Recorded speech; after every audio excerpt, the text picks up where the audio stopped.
Moonshot AI just dropped their latest frontier model called Kimi K2.6. And in today's video, I want to quickly break down the latest capabilities. I would also want to showcase just high level what actually changed versus Kimi K2.5, while we are also deep diving later today, just very briefly, what it actually unlocks for AI builders, what potential new use cases are now really in reach. But just for context, what is actually happening in the frontier LLM landscape? Last week, we got the new release of Claude Opus 4.7. And as is common in the LLM world, there is not really a lot of time spent after such a big release that the other labs also are publishing their own new frontier models. So basically, that's what we saw just very recently, that yes, Kimi K2.6 is out. If we have a quick brief look at the leaderboard, you can go to artificial analysis, then leaderboards, and then you select models. What is truly astonishing, every time Moonshot AI drops a new model, and this actually ranks amongst the closed-sourced model as well. So we can see here, that's the intelligence leaderboard, just the overarching best models really out there. Of course, Opus 4.7 took the leap as being the new #1 global ranked large language model, but not that far behind is actually the Kimi model that we're going to spend quite a few seconds just today quickly describing what actually dropped. But if we quickly go on the Moonshot page in the first place, yes, we've seen that with Opus 4.7. Also, it's a lot better in long horizon coding, or generally speaking, long horizon tasks. There's a bunch of new metrics out there, how really good it is. Of course, we have also seen that from Anthropic on the design front, basically having not only a coding engineer, but also now having a design engineer being as your LLM. That was also expected that we actually are seeing this. And then, of course, a new kind of, sub LLM, I would say, component that Kimi also is scaling out is really the swarms. They are still famous since basically the 2.5 already, and they're just pivoting that also in 2.6.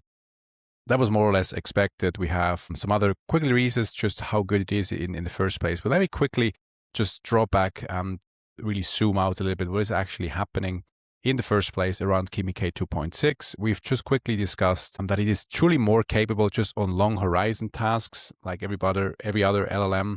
I think that's a no-brainer. We've been really coming from, I would say, the last months of one-shot modeling in terms of one or twice back and forth with the large language model to now really be doing long horizon tasks. So Kimi K2.6 is really capable to do that as well. Yes, it can swarm sub-agents. If you're an agentic AI builder, for example, that's becoming really handy for sub-tasks, for example, and it really allows parallelism. For example, you might have a research agent and some other one might be a synthesis agent or an orchestrator and so on and so forth. So for particular tasks, it might actually becoming super handy to have these features. And of course, we've seen that with the Claude setup around skills. One particular example is, for example, you might actually have an engine, for example, doing slides, and these slides should, generally speaking, always look like the company's template. K2.6 also has these capabilities.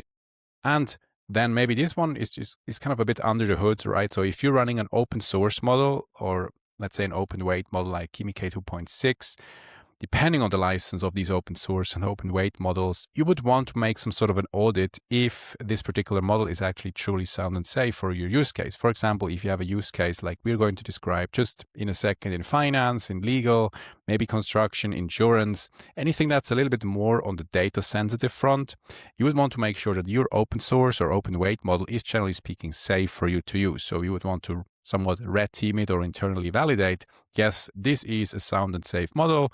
Yes, it's coming from a Chinese model provider, Moonshot AI, but still you would want to make sure that such an open weight model like Kimi K2.6 is somewhat sound and secure. And here just, yes, more or less a different view on the benchmarking, how it structures and competes against the 4.6, a previous gen model from Anthropic and or a Gemini 3.1 Pro or GPT-5.4. But for you as an AI builder, potentially more interesting is just high level what these new model drops really mean in the first place. If you're actually building an agentic AI product or a service, or you're co-designing that with a potential client of yours, that's maybe these 6 I just came up just potentially. Yes, in terms of finance, since you can now do longer term tasks, you can actually even be doing, for example, investment committee memo generation. That's basically a 1, 2, 3, or 5 pager at any investment company, for example, private equity or a advisory, that they would need these memos. And in essence, this is not done in a one-shot large language model call. You would have multiple agents doing multiple things. One is doing due diligence, one is maybe doing a web research, one is doing some sort of, I would say, financial modeling on, for example, a base and a bull case. And at the end, this needs to somewhat reconcile and being synthesized into this very dense research, being a 1, 2, 3, or 5 pager in terms of an IC memo as an example. So that's maybe something that, yes, with Swarm and long horizon task is now being possible. The next one maybe on the legal front, if you're looking at, for example, contract reviews, of course, again, with particular skills, you can encode tacit knowledge into skills. Maybe I'll link a video up here on the screen as well, plus the Swarm. You might actually be, once again, being able to execute on the legal front as well. So these are just maybe new features or entirely now opening new avenues just to actually build an agentic AI product. In terms of, for example, construction, there is, for example, in Switzerland, there's something called CMAP. That's the public tender website where you can basically bid on public tenders issued by the government, for example. In other countries, it might be a similar mechanism. And for that particular task, you again need some sort of an input, an analysis being done, and subtasks being split. And since this is actually running, for example, in terms of maybe more automations, maybe more end-to-end integration, including potentially vision, you can also maybe potentially ship something in the realm of construction. And I think the other ones are just, I would say, still low-hanging fruits in terms of marketing, in terms of sales. I think for the first time, I'm more and more confident that even an open source model like Kimi K2.6 is able to basically be your GTM agent or your go-to-market agent, your account executive. And this is certainly something that if you have some sort of a niche use case or some niche knowledge to actually be building agentic AI in sales. And then the last one might be insurance, something on the realm of claim triage with an audit trail. I think that's probably a really underlooked item if I just highlight that here in red and then even do it yellow. Everything that is still invisible to the human needs some sort of an audit trail, especially if it's a regulated company. And ultimately, all these models that I was just mentioning before, they do actions, like an Opus 4.7 does an action, a 3.1 does an action of Gemini and GPT, and now Kimi K2.6 as well. They actually also execute all these actions, but it's not really auditable, it's not really observable, it's not really known to the human eye.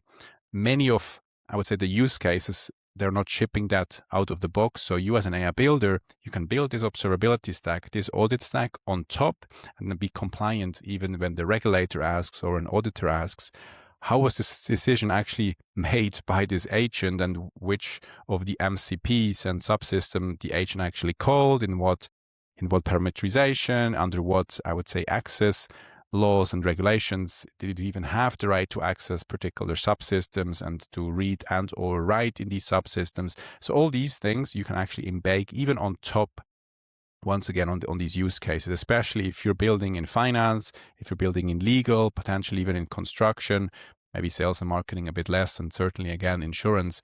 You would want to have some sort of an audit trail that you can actually build on top of your agentic AI product and or service. So that's a bit it for the update. Of course, there's a lot more TBD, maybe just high level. Many of the coding agents that are actually running out there, for example, Averso, where I also have a link in the description, being an ambassador of Versal v0, they're truly not only running Opus models. Most of the time, they're actually also running Kimi K2.6 type models or a Quen model for actually this front-end coding. So that's also maybe something worth mentioning. But that was it for the video. Just a quick update what actually dropped on the benchmarks.